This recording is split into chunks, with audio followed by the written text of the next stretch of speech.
कश्मीर हमारा है,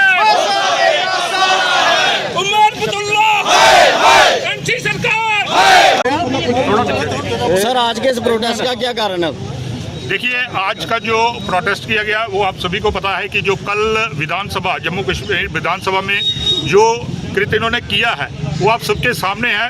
कल जब बिजनेस था सुबह, उस समय जो हमारे माननीय उपराज्यपाल जी का अभिभाषण पे चर्चा होनी थी, लेकिन इन्होंने बड़ी चतुराई से, बड़ी चोरी से एक ऐसा बिल लाया जो जम्मू एक ऐसा अपना रेजोल्यूशन लाया जिसपे उन्होंने जम्मू कश्मीर में जो 370 जो एक कलंक, बहुत बड़ा कलंक जो जम्मू कश्मीर पे लगा था 5 अगस्त 2019 को माननीय प्रधानमंत्री नरेंद्र भाई मोदी जी और माननीय गृह मंत्री अमित शाह जी ने जो निरस्त कर दिया, जिससे हमारे जम्मू कश्मीर में जो अलगाववाद बढ़ता था, जिससे आतंकवाद को बढ़ावा मिलता था, जिससे पत्थरबाजी को बढ़ावा मिलता था और हमारे बड़े सारे अधिकार जो हमारे भाइयों के जैसे वेस्ट पाक रिफ्यूजी भाइयों के अधिकार थे, गोरखा समाज, वाल्मीकि समाज, डोगरा समाज के अधिकार, हमारी बहनों के जो अधिकार थे वो छीने जाते थे। वो जब निरस्त हुआ तो वो सारे अधिकार उन्हें दिए गए।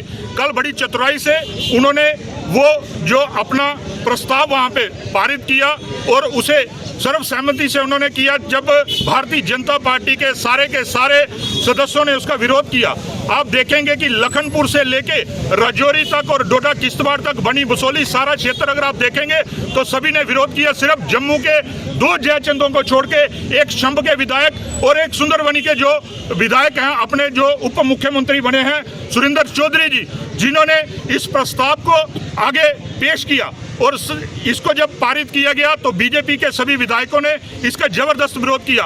उमर अब्दुल्ला सरकार पहले ही कहती थी, उन्होंने अपने घोषणा पत्र में रखा था कि जब हमारी सरकार बनेगी हम 370 को दोबारा यहाँ पे लागू करेंगे, लेकिन उन्हें ये नहीं पता कि 370 इतनी आसानी से यहाँ पे लागू होने वाली नहीं है।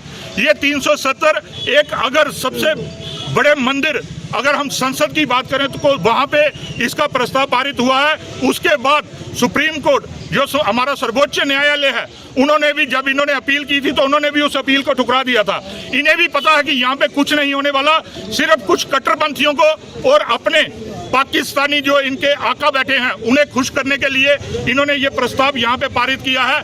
आगे इसका कुछ नहीं होने लगा आने वाला। लेकिन हमें अफसोस इस बात का है कि हमारे अपने लोग जिनको हमने यहाँ से जिता के भेजा, जिनको जो बार बार ये कहते थे, लोगों में बार बार अफवाह फैलाते थे कि हम लोग राष्ट्रभक्त लोग हैं, हम जीतने के बाद भारतीय जनता पार्टी में जाएंगे, लेकिन सबसे पहले जीते ही उन्होंने नेशनल कॉन्फ्रेंस जो हमारे जम्मू कश्मीर छोड़ के पूरे देश की विरोधी पार्टी है, जो पाकिस्तान का समर्थन सबसे पहले करती है, उसका समर्थन किया, उसका दामन थामा और सिर्फ एक मंत्रालय की खातिर। और अगर हम सुरेंद्र चौधरी जी की बात करें तो उन्होंने जब ये प्रस्ताव आगे रखा तो बड़ा अफसोस हुआ कि अगर ये चाहते तो किसी कश्मीरी से भी ये प्रस्ताव रखवा सकते थे, लेकिन जानबूझ के उन्होंने सुरेंद्र चौधरी से ये प्रस्ताव रखवाया। और हमारे यहाँ के विधायक जो वहाँ पे मंत्री बने हुए हैं वो अपने ही लोगों से वहाँ पे झगड़ा कर रहे हैं। कितने अफसोस की बात है कि जिन्हें यहाँ के लोगों ने जिता के भेजा और इस उम्मीद पे भेजा कि वो जीतने के बाद भारतीय जनता पार्टी में है। क्या उम्मीदें लगा सकते हैं हम इन लोगों से? आप बड़े बड़े वादे करते थे, आपने लोगों से बड़ी बड़ी वादे की, लेकिन कहाँ गए वो सारे आपके वादे?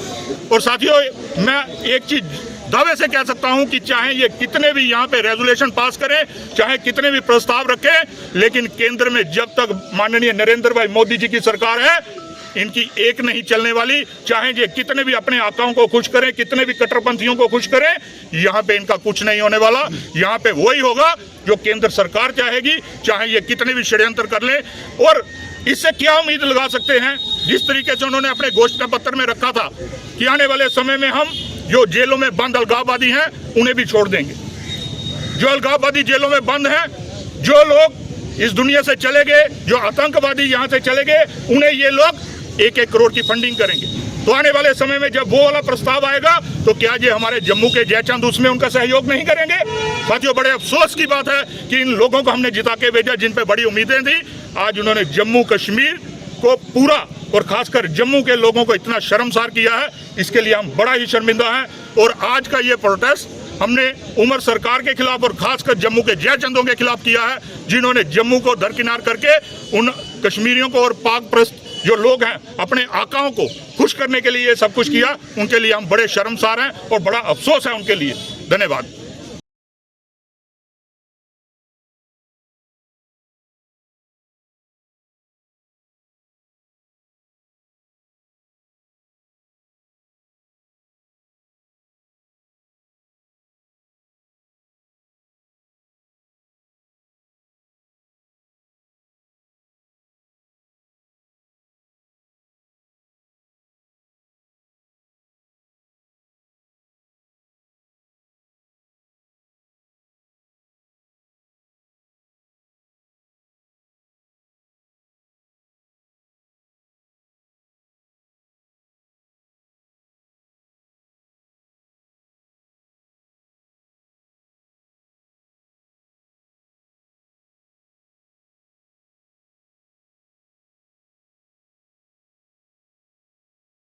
साई ओम पावर सिस्टम लाए हैं एक्साइड नियो ई रिक्शा अब नए रूप व स्टाइल में, वो भी पहले से अधिक दमदार।